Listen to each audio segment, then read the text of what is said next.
श्रीविष्णोः नाम स्तोत्रम्। महादेव उवाच विष्णुर्जिष्णुर्विभुर्देवो यज्ञेशो यज्ञपालकः प्रभविष्णुर्ग्रसिष्णुश्च लोकात्मा लोकपालकः केशवः केशिहा कल्पः सर्वकारणकारणम्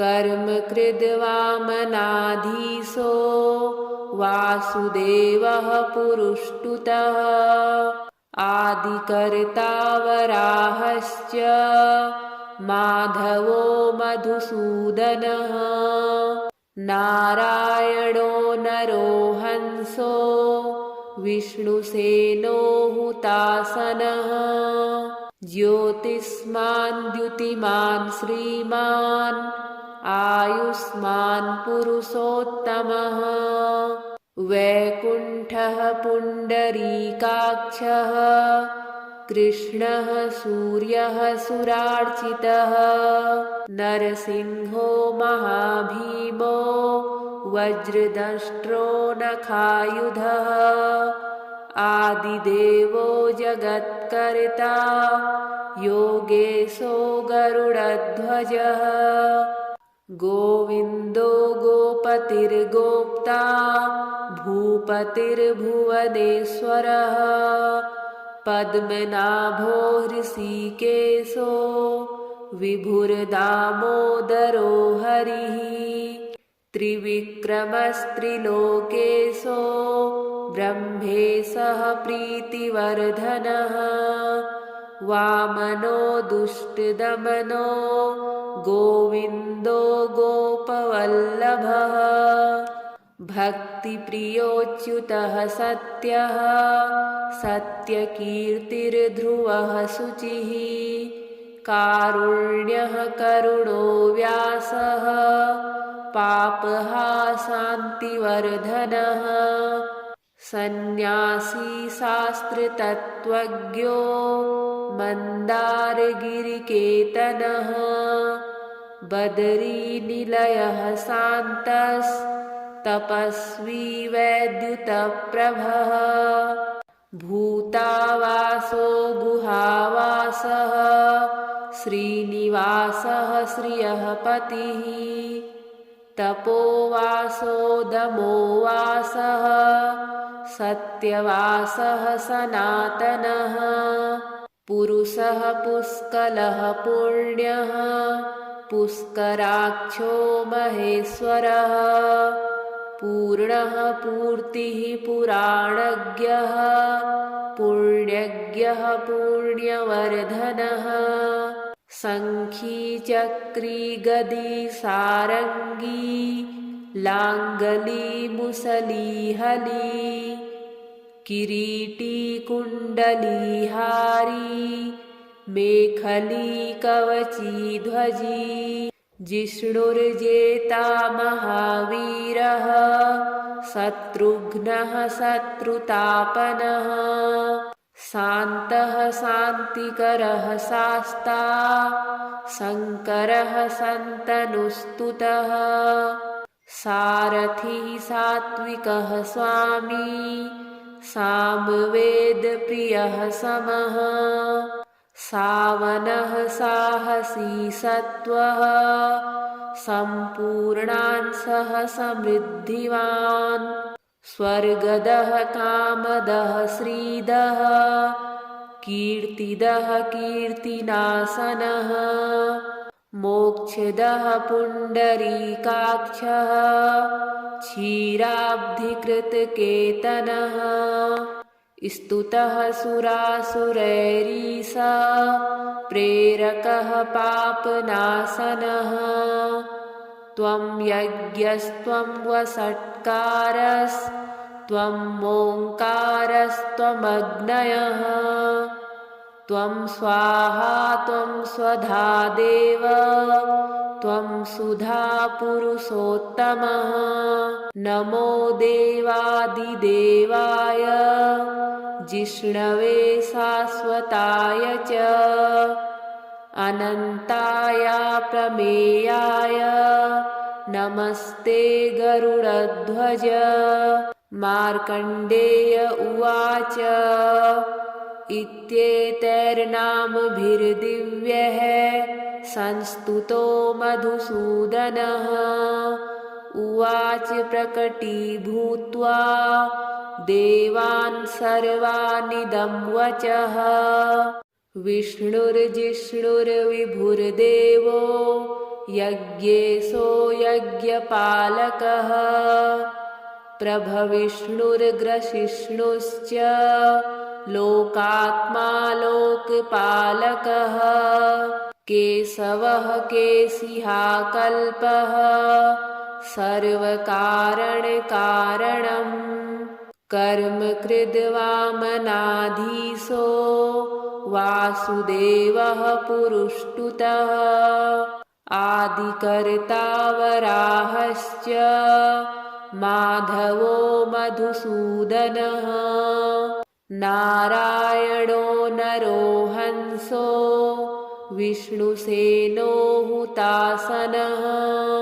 ज्योतिष्मान् द्युतिमान् श्रीमान् आयुष्मान् पुरुषोत्तमः।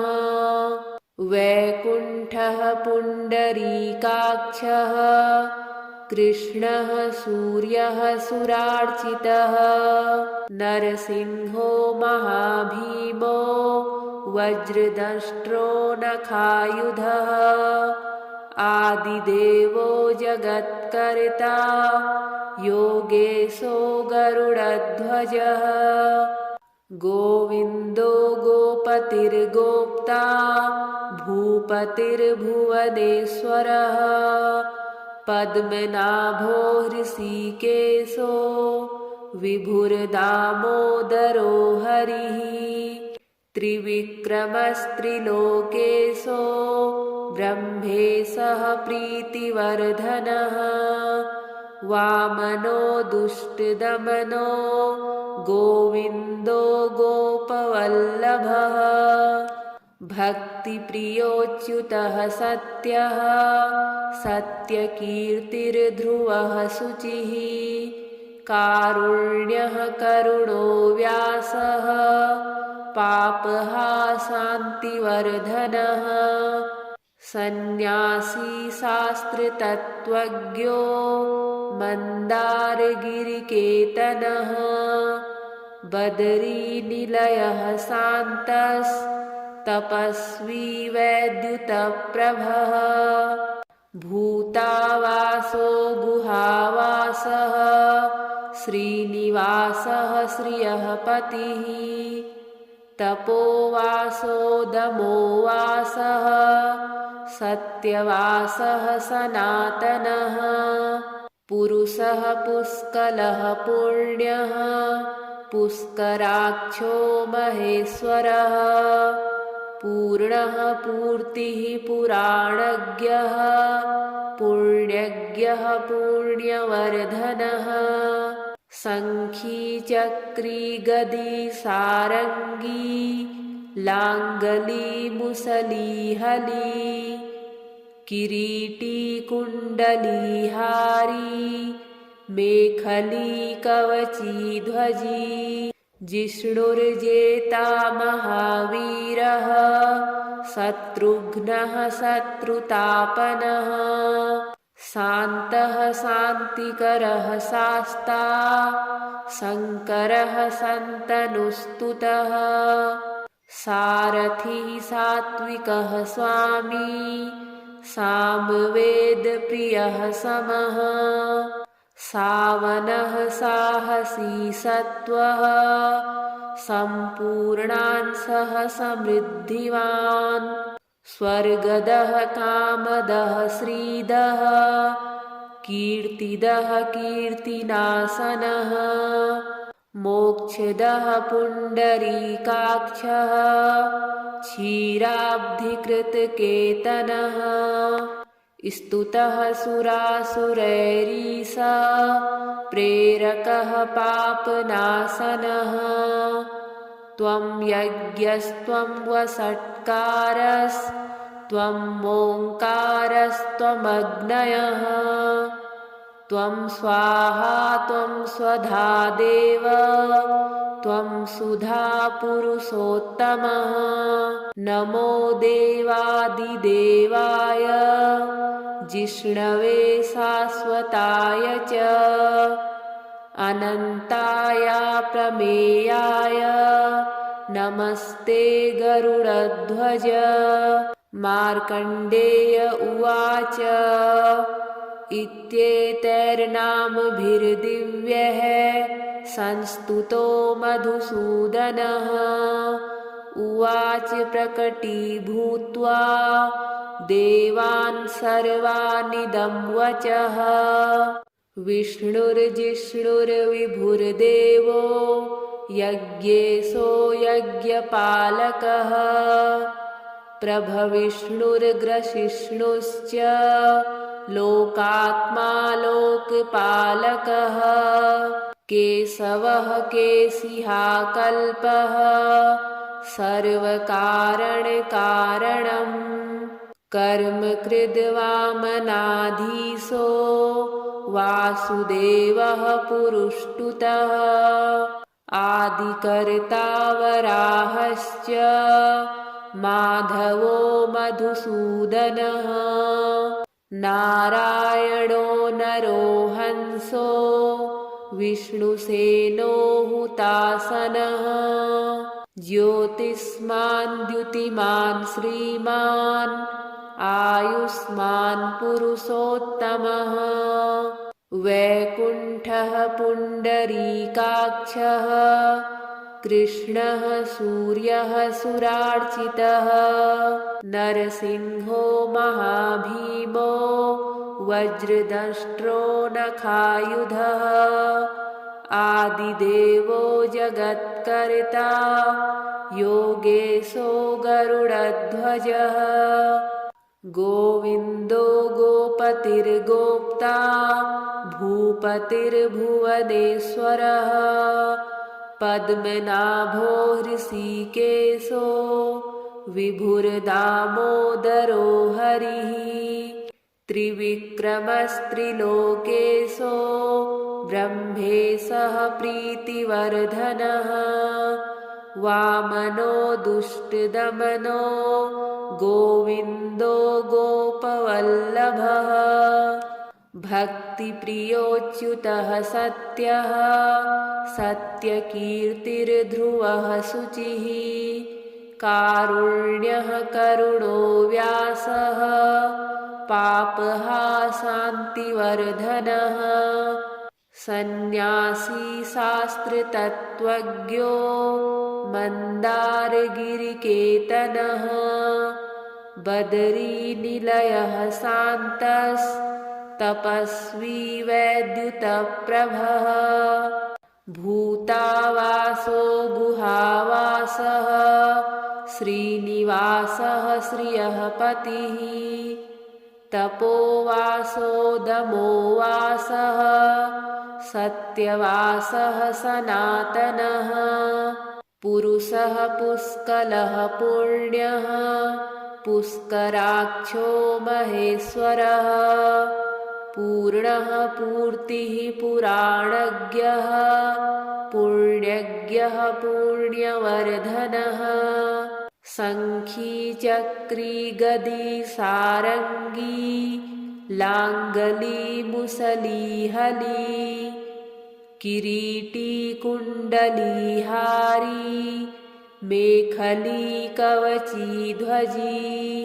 जिष्णुर्जेता महावीरः शत्रुघ्नः शत्रुतापनः शान्तः शान्तिकरः शास्ता शङ्करः शन्तनुस्तुतः सारथिः सात्विकः स्वामी सामवेदप्रियः समः सावनः साहसी सत्त्वः सम्पूर्णांशः समृद्धिवान् स्वर्गदः कामदः श्रीदः कीर्तिदः कीर्तिनाशनः मोक्षदः पुण्डरीकाक्षः क्षीराब्धिकृतकेतनः स्तुतः सुरासुरैरीशा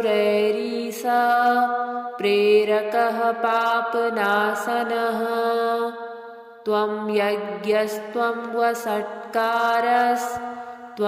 ओङ्कारस्त्वमग्नयः त्वं स्वाहा त्वं स्वधा देव त्वं सुधा पुरुषोत्तमः नमो देवादिदेवाय जिष्णवे शाश्वताय च अनन्ताय प्रमेयाय नमस्ते गरुडध्वज मार्कण्डेय उवाच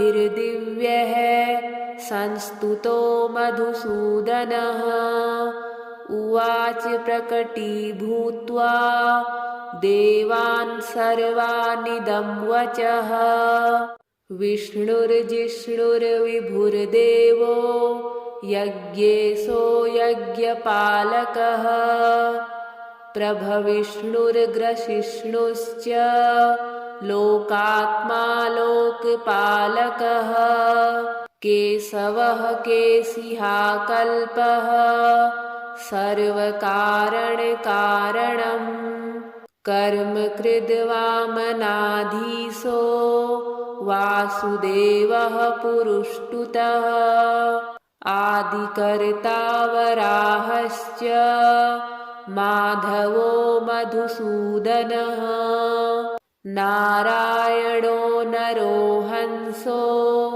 विष्णुसेनो हुतासनः ज्योतिष्मान् द्युतिमान् श्रीमान् आयुष्मान् पुरुषोत्तमः वैकुण्ठः पुण्डरीकाक्षः कृष्णः सूर्यः सुरार्चितः नरसिंहो महाभीमो वज्रदंष्ट्रो नखायुधः आदिदेवो जगत्कर्ता योगेशो गरुडध्वजः गोविन्दो गोपतिर्गोप्ता भूपतिर्भुवनेश्वरः पद्मनाभो हृषीकेशो विभुर्दामोदरो हरिः त्रिविक्रमस्त्रिलोकेशो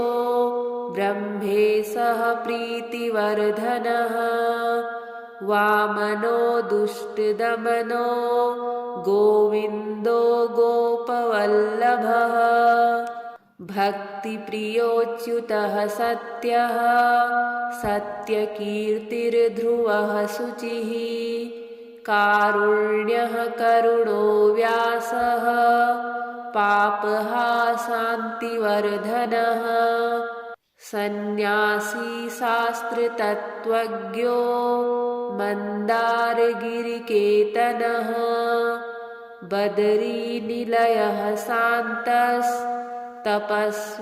वैद्युतप्रभः भूतावासो गुहावासः श्रीनिवासः श्रियः पतिः तपोवासो दमोवासः सत्यवासः सनातनः पुरुषः पुष्कलः पुण्यः पुष्कराक्षो महेश्वरः पूर्णः पूर्तिः पुराणज्ञः पुण्यज्ञः पुण्यवर्धनः शङ्खी चक्री गदी सारङ्गी लाङ्गली मुसली हली किरीटी कुण्डलीहारी मेखली कवची ध्वजी जिष्णुर्जेता महावीरः शत्रुघ्नः शत्रुतापनः शान्तः शान्तिकरः शास्ता शङ्करः शन्तनुस्तुतः सारथिः सात्विकः स्वामी सामवेदप्रियः समः सावनः साहसी सत्त्वः सम्पूर्णांसः समृद्धिवान् स्वर्गदः कामदः श्रीदः कीर्तिदः कीर्तिनासनः मोक्षदः पुण्डरीकाक्षः क्षीराब्धिकृतकेतनः स्तुतः सुरासुरैरीशः प्रेरकः पापनाशनः त्वं यज्ञस्त्वं वषट्कारस्त्वं ओङ्कारस्त्वमग्नयः त्वं स्वाहा त्वं स्वधा देव त्वं सुधा पुरुषोत्तमः नमो देवादिदेवाय जिष्णवे शाश्वताय च अनन्ताय प्रमेयाय नमस्ते गरुडध्वज मार्कण्डेय उवाच इत्येतैर्नामभिर्दिव्यैः संस्तुतो मधुसूदनः उवाच प्रकटीभूत्वा देवान् सर्वानिदं वचः विष्णुर्जिष्णुर्विभुर्देवो यज्ञेशो यज्ञपालकः प्रभविष्णुर्ग्रसिष्णुश्च लोकात्मा लोकपालकः केशवः केशिहा कल्पः सर्वकारणकारणम् कर्मकृद्वामनाधीशो वासुदेवः पुरुष्टुतः आदिकर्ता वराहश्च माधवो मधुसूदनः नारायणो नरो हंसो विष्णुसेनो हुतासनः ज्योतिष्मान् द्युतिमान् श्रीमान् आयुष्मान् पुरुषोत्तमः वैकुण्ठः पुण्डरीकाक्षः कृष्णः सूर्यः सुरार्चितः नरसिंहो महाभीमो वज्रदंष्ट्रो नखायुधः आदिदेवो जगत्कर्ता योगेशो गरुडध्वजः गोविन्दो गोपतिर्गोप्ता भूपतिर्भुवनेश्वरः पद्मनाभो हृषीकेशो विभुर्दामोदरो हरिः त्रिविक्रमस्त्रिलोकेशो ब्रह्मेशः प्रीतिवर्धनः वामनो दुष्टदमनो गोविन्दो गोपवल्लभः भक्तिप्रियोच्युतः सत्यः सत्यकीर्तिर्ध्रुवः शुचिः कारुण्यः करुणो व्यासः पापहा शान्तिवर्धनः सन्न्यासी शास्त्रतत्त्वज्ञो मन्दारगिरिकेतनः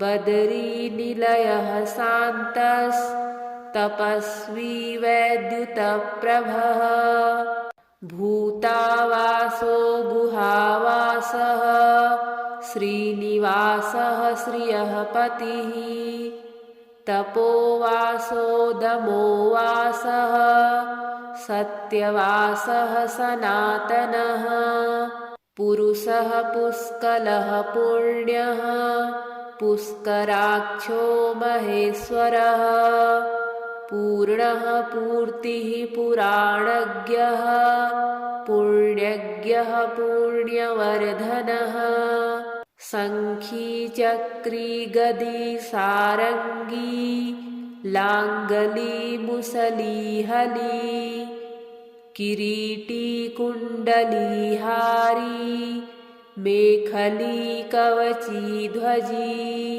जिष्णुर्जेता महावीरः शत्रुघ्नः शत्रुतापनः शान्तः शान्तिकरः शास्ता शङ्करः शन्तनुस्तुतः सारथिः सात्विकः स्वामी सामवेदप्रियः समः सावनः साहसी सत्त्वः सम्पूर्णांशः समृद्धिवान् स्वर्गदः कामदः श्रीदः कीर्तिदः कीर्तिनाशनः मोक्षदः पुण्डरीकाक्षः क्षीराब्धिकृतकेतनः स्तुतः सुरासुरैरीश प्रेरकः पापनाशनः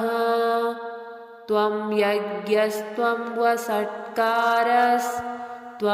ओङ्कारस्त्वमग्नयः त्वं स्वाहा त्वं स्वधा देव त्वं सुधा पुरुषोत्तमः नमो देवादिदेवाय जिष्णवे शाश्वताय च अनन्ताय प्रमेयाय नमस्ते गरुडध्वज मार्कण्डेय उवाच इत्येतैर्नामभिर्दिव्यैः संस्तुतो मधुसूदनः उवाच प्रकटीभूत्वा देवान् सर्वानिदं वचः